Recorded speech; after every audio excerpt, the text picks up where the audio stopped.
India America के संबंधों में एक बार फिर बड़ा रणनीतिक मोड़ देखने को मिल रहा है। अमेरिकी राष्ट्रपति डोनाल्ड ट्रंप द्वारा लगाए गए भारी टैरिफ के बाद भी भारत पर कोई खासा प्रभाव नहीं पड़ रहा, बल्कि इसके बिल्कुल उलट भारत की वैश्विक हैसियत और मजबूत होती नजर आ रही है।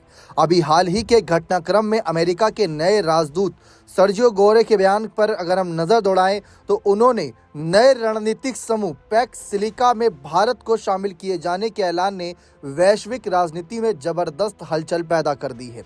डोनाल्ड ट्रंप लंबे वक्त से ये मानते रहे कि जिस तरह यूरोप के बड़े बड़े दिग्गज नेता अमेरिकी जाकर टैरिफ और ट्रेड डील पर बातचीत करते हैं, ठीक उसी प्रकार भारत भी दबाव में आएगा। लेकिन 50% तक टैरिफ लागू करने के बावजूद भारत ने ना तो सार्वजनिक तौर पर कोई प्रतिक्रिया दी और ना ही किसी तरीके की कोई जल्दबाजी दिखाई।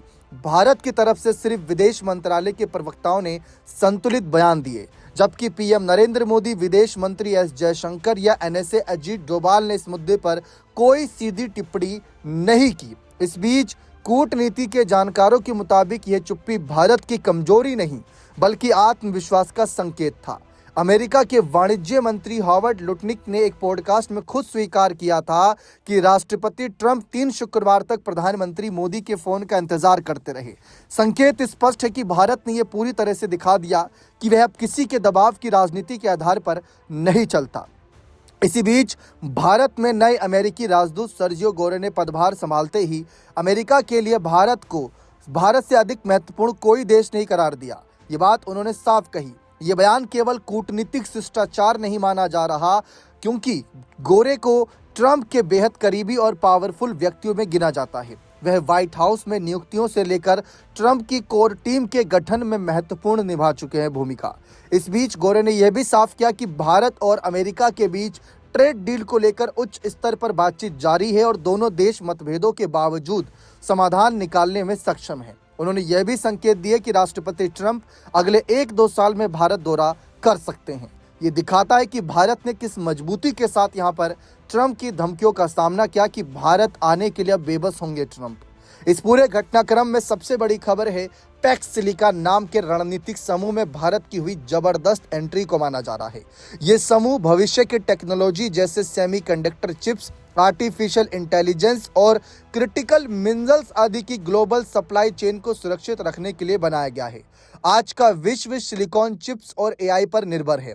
मोबाइल फोन से लेकर रक्षा उपकरण और सुपर कंप्यूटर तक सब कुछ इन्हीं पर टिका है। वहीं रेयर अर्थ और क्रिटिकल मिनरल्स की सप्लाई पर चीन का बड़ा दबदबा माना जाता है। ऐसे में अमेरिका और उसके सहयोगी देश चाहते हैं कि देखा जाए तो विश्वसनीय साझेदारों के साथ मिलकर एक वैकल्पिक और सुरक्षित सप्लाई चेन बनाई जाए।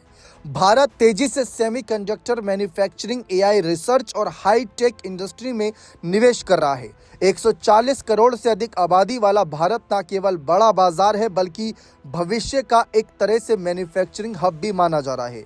पैक्स सिलिका में शामिल होने से भारत को टेक्नोलॉजी निवेश और वैश्विक बाजार तक सीधी पहुंच मिलेगी। बता दें कि समूह में पहले से जापान, दक्षिण Korea, Britain, Netherlands, Israel, UAE, Australia और सिंगापुर जैसे देश शामिल हैं। इन देशों के पास टेक्नोलॉजी, रिसर्च और मिनरल्स का मजबूत नेटवर्क है। भारत का जुड़ना इस समूह को और संतुलित बनाने का काम करेगा। इसे लेकर विशेषज्ञों का मानना है कि पैक्स सिलिका का एक बड़ा उद्देश्य चीन पर निर्भरता कम करना भी है। ताइवान रेयर अर्थ मिनरल्स और चिप सप्लाई को लेकर दुनिया पहले ही कई बार अस्थिरता देख चुकी है। भारत का इस समूह में आना एशिया में शक्ति संतुलन को नए सिरे से परिभाषित कर सकता है। अब ट्रंप का टैरिफ हो या अंतर्राष्ट्रीय रूप से दबाव, भारत ने यह पूरी तरह से स्पष्ट कर दिया कि वे दीर्घकालिक रणनीति पर चलता है, न कि तात्कालिक प्रतिक्रिया पर। पैक्स सिलिका में भारत की एंट्री केवल एक कूटनीतिक जीत नहीं बल्कि भविष्य की टेक्नोलॉजी और अर्थव्यवस्था में भारत की निर्णायक भूमिका का बड़ा संकेत है। आगामी सालों में इसका प्रभाव रोजगार, निवेश और वैश्विक राजनीति तीनों पर साफ साफ दिखाई दे सकता है।